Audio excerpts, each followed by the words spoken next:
Hello বন্ধুরা, দেখে now question কি বলছে। কোশ্চেনে বলছে a train running at a speed of 60 kilometre per hour. ঠিক আছে, 60 কিলোমিটার পার বেগে একটা ট্রেন কিন্তু চলে যাচ্ছে। ঠিক আছে, ক্রস এ পোল, একটা পোলকে অতিক্রম করেছে ইন 30 সেকেন্ড, 30 সেকেন্ডের মধ্যে। ঠিক আছে, what is the length of the train, ট্রেনটার কতটা লম্বা, অর্থাৎ কতটা লম্বা ট্রেনটা সেটা কিন্তু জিজ্ঞাসা করেছে। অর্থাৎ দেখে দেখে নাও, আমরা এখানে কিমি পার ঘন্টাতে দেওয়া আছে, কিন্তু আমরা এখানে কি করবো, আমরা এখানে ঘন্টাটাকে সেকেন্ড করে নেবো আর কিমিটাকে হচ্ছে মিটার করে নেবো। অর্থাৎ অর্থাৎ যদি আমরা কিমিটাকে মিটার করি তাহলে কত হবে, কত হবে, 1000 মিটার হবে।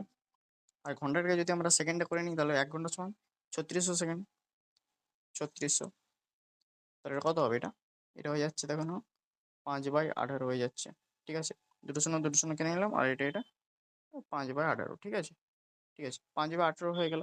ঠিক আছে, এটা আমরা কিন্তু কি করলাম, এটা আমরা মিটার পার সেকেন্ডে করে নিলাম। তাহলে এখানে 60 কিমি পার ঘন্টা ছিল, এটা তাহলে 60 দিয়ে গুণ করে নিলাম, তাহলে আমরা ট্রেনে কিন্তু স্পিডটা পেয়ে যাবো। তাহলে 60 ইন্টু কত, এটাকে রেখে দিলাম এইভাবে, 5/18। ঠিক আছে কিনা, এরপর কি যাচ্ছে দেখো, what is the length of the train. ঠিক আছে, ট্রেনটার এবারে লম্ব কতটা, ট্রেনটা বড় সেটাকে জিজ্ঞাসা করছে। ঠিক আছে, তার জন্য আমরা কি করতে হবে, যে পোলটাতে কতটা, কত তাড়াতাড়ি ট্রেনটা কিন্তু পেরিয়ে গেছে পোলটাকে অতিক্রম করে, সেটা কিন্তু আমাদের দেখতে হবে। তার জন্য আমাদের কি করতে হবে, তাহলে 30 সেকেন্ডে পেরিয়ে গেছে, তাহলে কি করতে হবে, তাহলে 30 এটার সাথে গুণ করে দিতে হবে।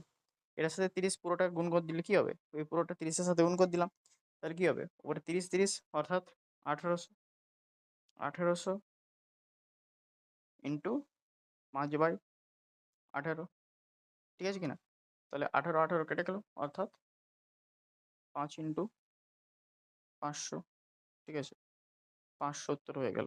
ঠিক আছে, তাহলে ট্রেনের আমরা কতটা লম্বা পেয়ে গেলাম, ট্রেনটা কিন্তু 500 মিটার লম্বা। ঠিক আছে, এখানে লিখে দিচ্ছি ট্রেনটা কিন্তু তাহলে কত মিটার লম্বা, ট্রেনটা কিন্তু 500 মিটার লম্বা। ঠিক আছে।